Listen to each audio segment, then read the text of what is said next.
Ready. जो मैं dictation आपको डिक्टेट कर रहा हूँ वो आपको SSC CND grade test number 101 के नाम से मिल जाएगी सॉफ्टवेयर के अंदर। पहले 100 पे डिक्टेट कर रहा हूँ, फिर मैं आपको 80 पे डिक्टेट करूँगा। दोनों कंटेंट अलग अलग होते हैं।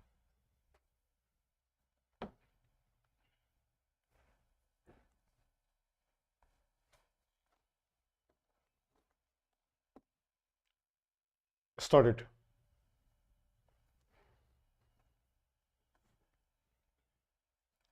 Sir, there are three factors connected with industrial relations. Firstly, sir, the management and officers should know the norms of industrial relations. I do not find any training program for training how to deal with the staff or how to deal with problems expeditiously. If they do not change their outlook, if they do not attend to their grievances in time, they will ultimately accumulate and create a grave crisis.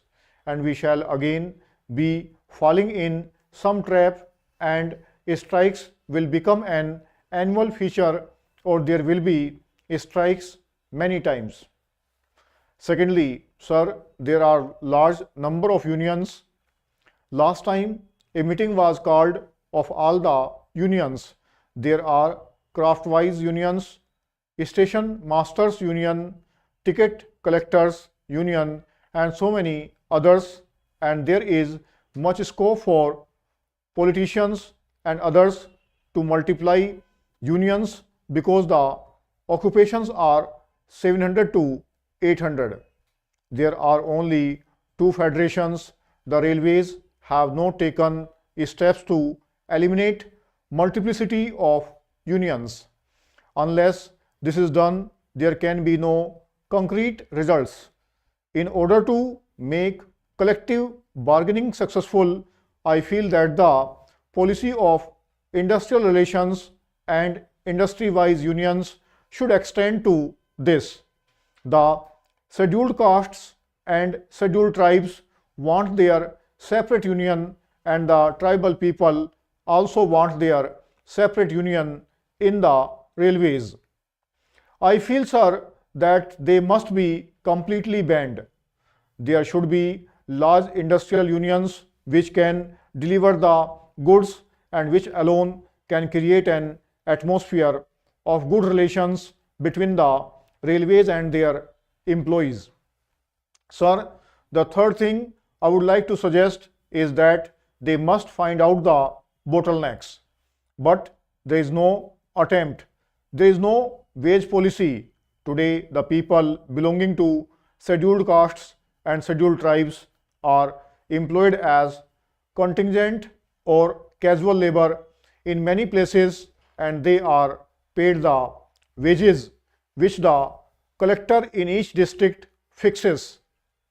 This contingent labor, consisting of 2 or 3 lakh people at different places, is paid 50% less than what regular employees are paid or what the All India pay scale is. They have been working for years and are getting different wages in different districts depending upon the minimum wage or the collector fixing the pay scales and wages in that state. Discrimination is very great. I would like the minister to look into the matter.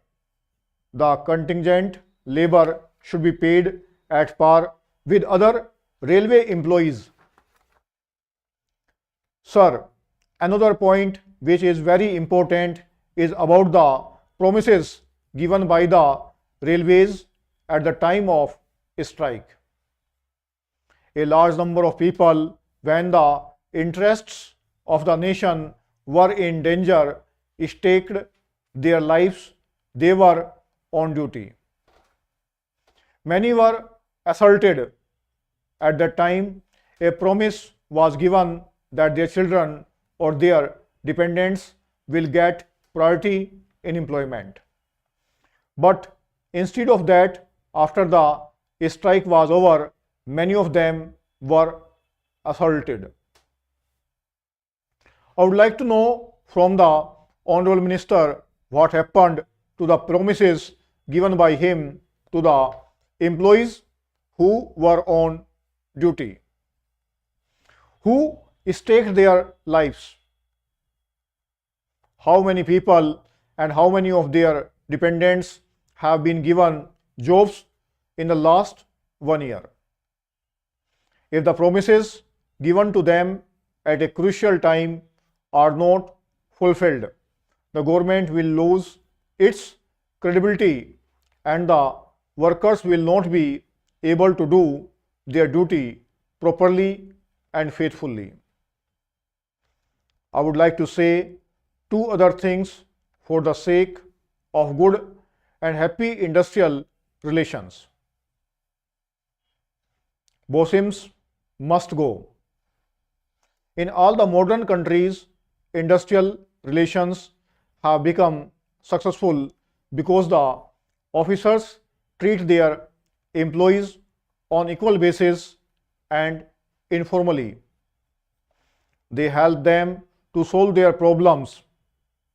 Therefore, the attitude of the officers in the railway administration will go a long way in improving the industrial relations in this vital sector of economy. I would also ask, why should the government or the railway administration feel shy in applying the Industrial Disputes Act to its employees? No reference has been made to it, not a single question is referred for adjudication to the industrial tribunal or any machinery under the industrial law. Railways being the biggest transport industry, they should accept as a norm of industrial relations that their problems will also be referred to adjudication machinery available in our country.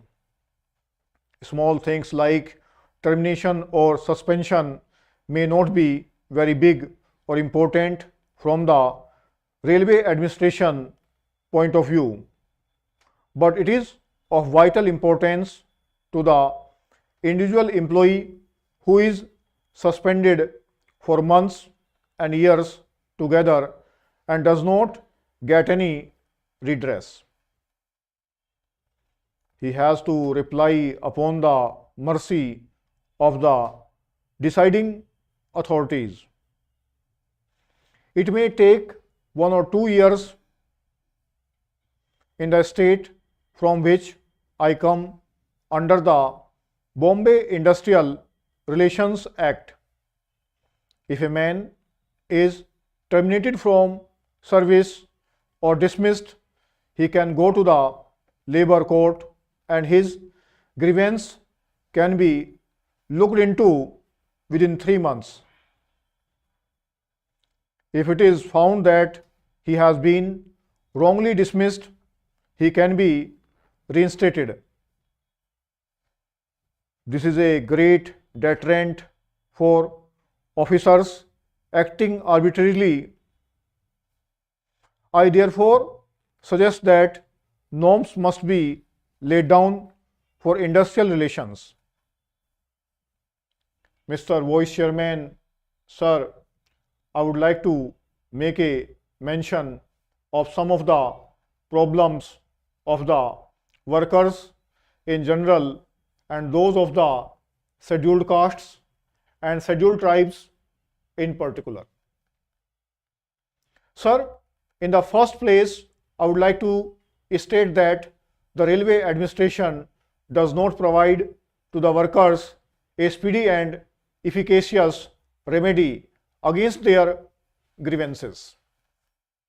If a worker is demoted, he has to go to the High Court after appealing to the executive authority.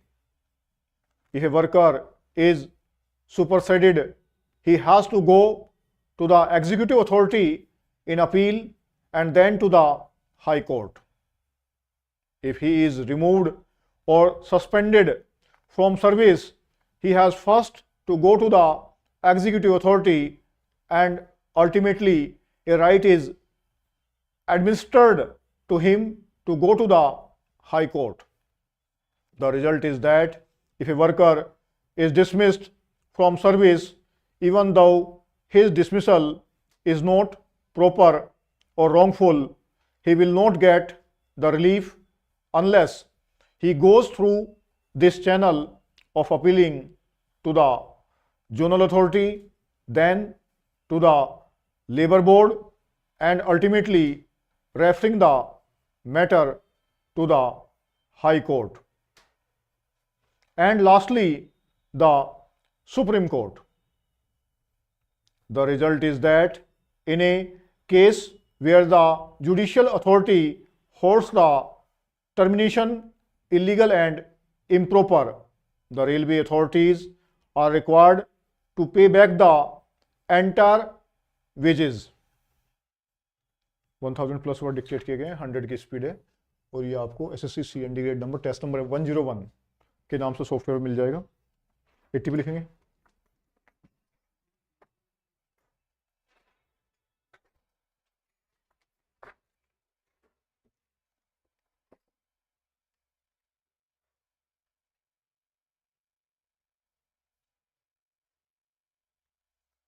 Ready? Started.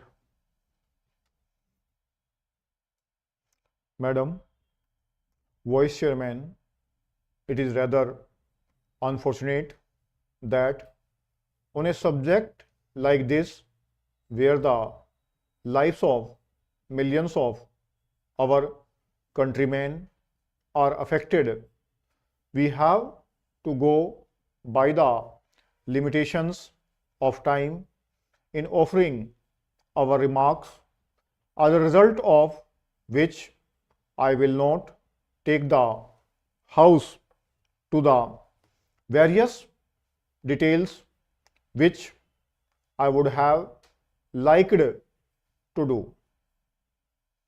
I would like to compress my remarks in as short a space as possible. Madam, the lot of the Finance Minister is not a happy one. If he receives bouquets from one side, he gets brickbats from the other. Our country is occupying such a crucial position in the underdeveloped countries of the world that every action of the Finance Minister will have repercussions not only in this country but outside the country as well. We have chosen the path of economic development in a planned manner, but as you are aware, economic development in an underdeveloped economy has to pass through very critical and trying times. The resources which are available to a developed economy, industrialized economy, are not available to a country like ours. That puts a limitation on our efforts to utilize the resources, the limited resources that are available to us, to the best advantage possible. In the light of these factors, we have to judge the budget proposals that are before the House for discussion. We have also to consider one very important factor, and that is what were the economic conditions prevailing in the preceding year, because these are the things which will condition our action in future. The finance minister in his budget speech has given a review of the economic conditions prevailing in the country during the preceding year. It is no use denying the fact that last year we were rather unhappy. There was a shortfall in agricultural production. There was also an overall shortfall in industrial production. In view of those factors, we might be tempted to take a pessimistic view, but as you are aware, agricultural production in this country has to solely depend to a large extent on the vagaries of the monsoon. Even though our cultivated area in acres is larger than the cultivated area in China, our production is less than that of China. One of the most important reasons is that the cultivated area under irrigation in India is 21%. In our country, still we are not utilizing modern techniques of production, but it is heartening to note that during the last 5 years or so, our consumption of fertilizers is increasing. Even then, without the assistance of irrigation, our agricultural production is not likely to improve. Similarly, we had a shortfall in industrial production. The reasons are many, but one of the dominant factors which is now controlling our industrial production is the availability of raw materials. We have to depend on raw materials from outside countries, and our foreign exchange resources do not permit us to import as many raw materials as we might desire. These are the factors which have impeded the growth of our industrial production, which in turn has affected the national income as such. Although last year the national income might not have increased, at least it had remained at the same level as that of 2006-07. A point was made by my honorable friend that the per capita income is going down. It is no doubt a fact that there is a slight fall in the per capita income in this country, but the reasons are quite obvious. Therefore, naturally, with the fall in level of income, it is bound to show a fall in per capita income. These are factors which we have to bear in mind in order to chalk out the future course of action. Madam, no development can take place unless we are prepared to work hard, unless we are prepared to make sacrifices. Today, in our country, so far as the financial resources are concerned, I can say with justifiable pride that our performance in raising the resources has actually exceeded the targets which were set before us by the Planning Commission. The Planning Commission in the 10th 5-year plan had fixed a target of rupees 850 crores to be raised by additional taxation according to the appraisal of the 10th 5-year plan published by the Planning Commission. We have, really speaking, raised rupees 900 crores. Therefore, from the point of view of making revenue available to the states for the purpose of implementing the plan, it cannot be shifted to the shoulders of the people in the sense that they have not given the resources which were fixed by the Planning Commission. Under the circumstances, a natural question can be asked: what is the reason why our economy is not picking up?